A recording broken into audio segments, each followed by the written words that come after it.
Il existe une peur dont on parle rarement. Pas la peur brutale, pas celle qui paralyse d'un coup, mais une peur discrète, silencieuse, celle qui te fait hésiter, réfléchir trop longtemps.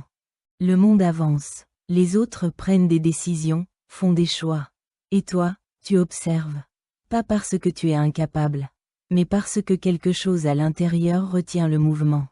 On t'a peut-être dit que tu manquais de motivation, ou de discipline, ou de confiance, mais si ce n'était pas le vrai problème, si cette peur n'était pas un défaut, mais un mécanisme de protection, ton cerveau n'est pas programmé pour ton accomplissement.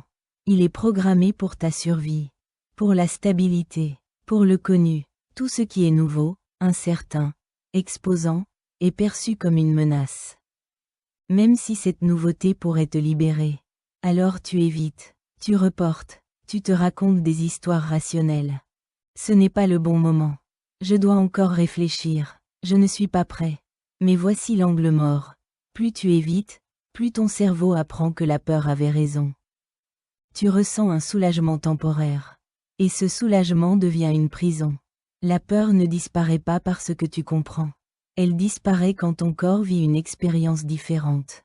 Mais avant toute chose, il faut faire quelque chose de simple, et de difficile. Nommer la peur, pas vaguement, pas intellectuellement, dire la vérité. J'ai peur d'être jugé. J'ai peur d'échouer devant les autres. J'ai peur de réussir et de devoir assumer plus. J'ai peur de perdre l'image que j'ai construite. Tant que la peur reste floue, elle dirige dans l'ombre. La clarté ne supprime pas la peur, mais elle réduit déjà son pouvoir.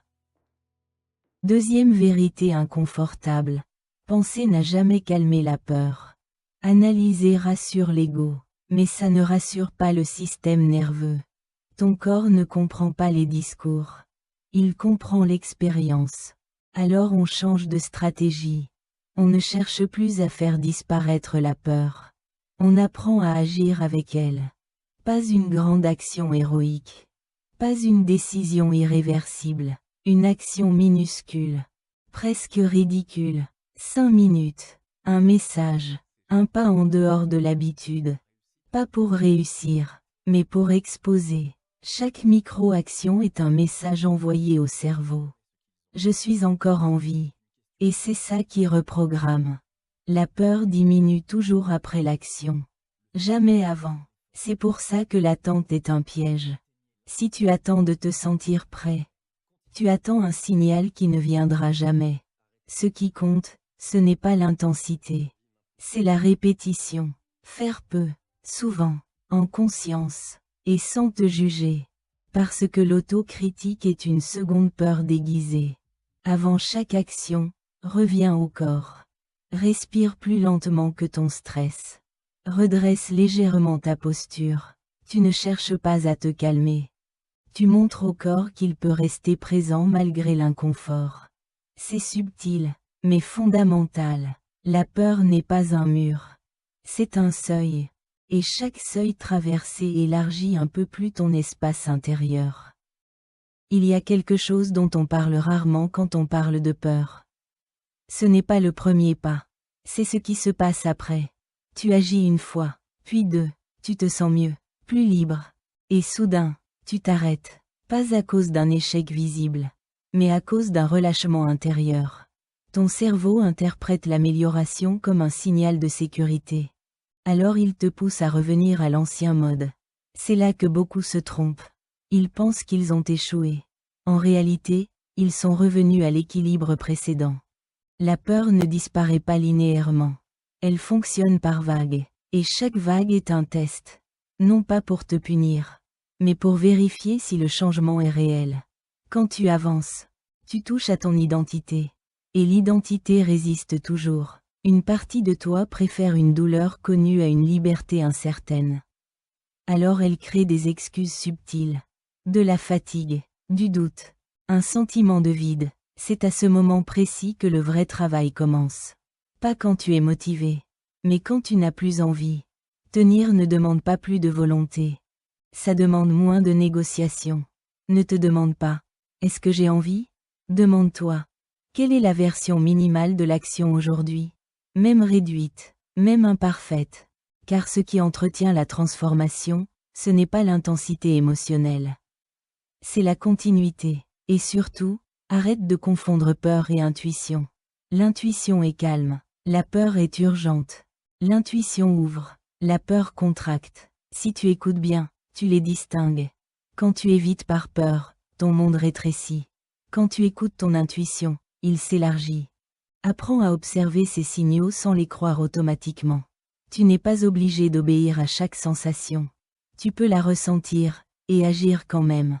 Et c'est là que quelque chose change profondément. Tu n'es plus en guerre contre toi-même. Tu avances avec ce qui est là. La peur devient un bruit de fond.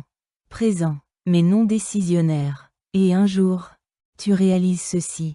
Ce qui te faisait le plus peur avant n'est plus qu'un inconfort passager. Pas parce que tu es devenu plus fort, mais parce que tu es devenu plus stable. Alors continue, même lentement, surtout lentement, parce que ce n'est pas la vitesse qui libère. C'est la direction.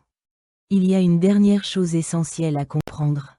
Tu ne changes pas par la volonté. Tu changes par l'identité. Si tu te vois comme quelqu'un de bloqué, chaque action demandera un effort immense. Alors change la narration. Tu n'es pas quelqu'un qui essaie de ne plus avoir peur. Tu es quelqu'un qui agit malgré la peur. La peur n'est plus l'ennemi. Elle devient un signal. Un indicateur que tu es vivant, en mouvement. Et non, elle ne disparaîtra peut-être jamais complètement. Mais observe bien, à force d'agir, elle change de place. Elle n'est plus devant toi. Elle marche à côté. Elle n'a plus le volant. Et un jour, sans t'en rendre compte, tu fais des choses qui t'auraient semblé impossibles avant. Pas parce que tu es devenu courageux, mais parce que tu as cessé d'obéir automatiquement à la peur. La liberté mentale ne vient pas de l'absence de peur. Elle vient de ta capacité à avancer quand elle est là. Alors si aujourd'hui tu te sens bloqué, ne te demande pas comment éliminer la peur. Demande-toi ceci. Quelle est la plus petite action que je peux faire malgré la peur? Aujourd'hui, fais-la. Puis recommence demain. C'est ainsi que les vraies transformations commencent. Dans le silence, dans la répétition, dans ces moments invisibles où tu choisis, enfin, d'avancer. La peur n'est pas ce qui t'arrête. C'est ce que tu fais quand elle apparaît. Dans la prochaine vidéo, on verra ce qui se passe après le premier pas.